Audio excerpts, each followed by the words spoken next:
Welcome back. Why is it that smart, hardworking people often fall behind their less talented colleagues? The answer may have a lot to do with office politics. Kathleen Kelly Reardon is a professor of management at USC and author of the new book, It's All Politics, Winning in a World Where Hard Work and Talent Are Not Enough. She joins me now to discuss it. Welcome. Is it just that simple, that it's just not enough? You can get the best education you can study up and understand what you need to do in your particular work, but it's just not enough. You need to know about the politics.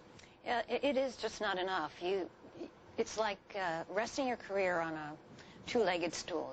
You need that competence, you need the experience, you need the hard work, but you also need politics, because at some point the people to your right and to your left are going to be just about as good as you are, and that is what's going to make the difference.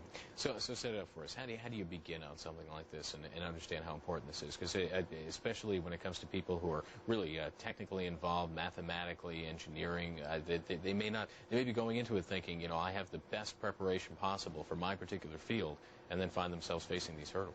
The first thing to do is to begin to be more observant of people and more versatile in your responses. We tend to learn ways to react to other people, and we become predictable, and that's not very useful. What's the most detrimental behavior that you find that people tend to damage their political abilities within the workplace? What are the types of things that they do that kind of really derails them? Perhaps the worst is reacting to something. If someone says to you at a meeting, you know, that idea is ridiculous. Now, the tendency is to say, why, or to get defensive. Instead, you might respond with, well, in every novel idea, there's an element of absurdity, but there's also promise. So you learn how to manage what's being said to you and what you say back to people.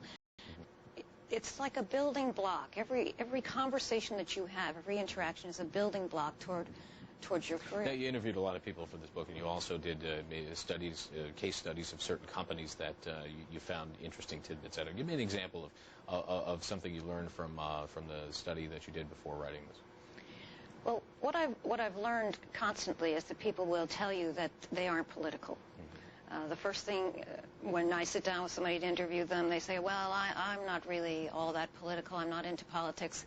It only takes about 2 minutes to realize that they are, and that really made the difference in their career, because what we're talking about here is the ability to read between the lines, to read the tea leaves, to understand what's going on around you, and if you don't do that, you're not going to get ahead.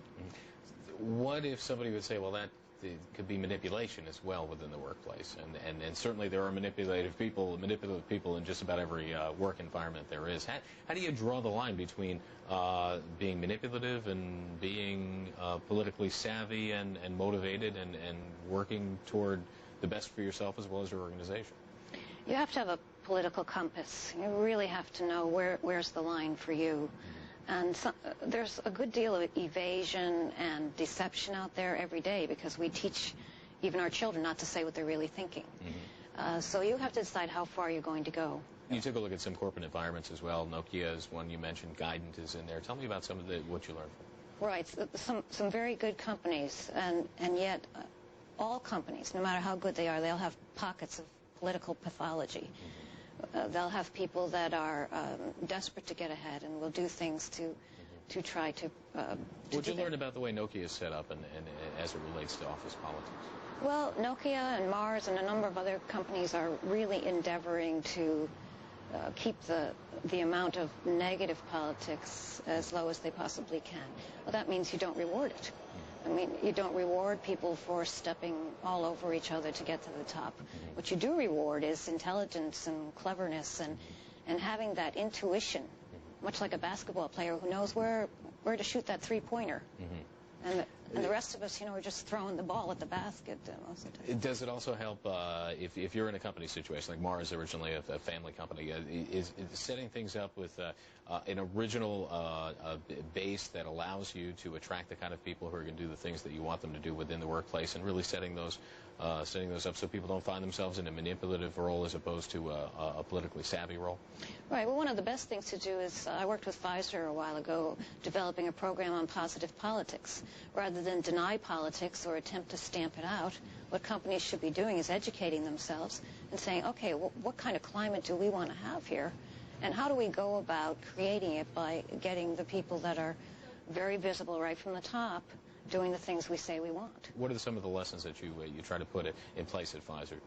Well, you teach people where the line is. You help develop a company compass, as well as people having their own personal compass. And they talk about just how far will we go. Certainly it's all right to make connections, to have mentors, to do things that allow your project to get attention and for things to move along. That's constructive politics. Kathleen Kelly Reardon, thank you very much. Professor of Management at USC and author of the new book, It's All Politics. Coming up next, we'll take a look at why it's a big mistake to think you can win a fight with your boss. Stay with us.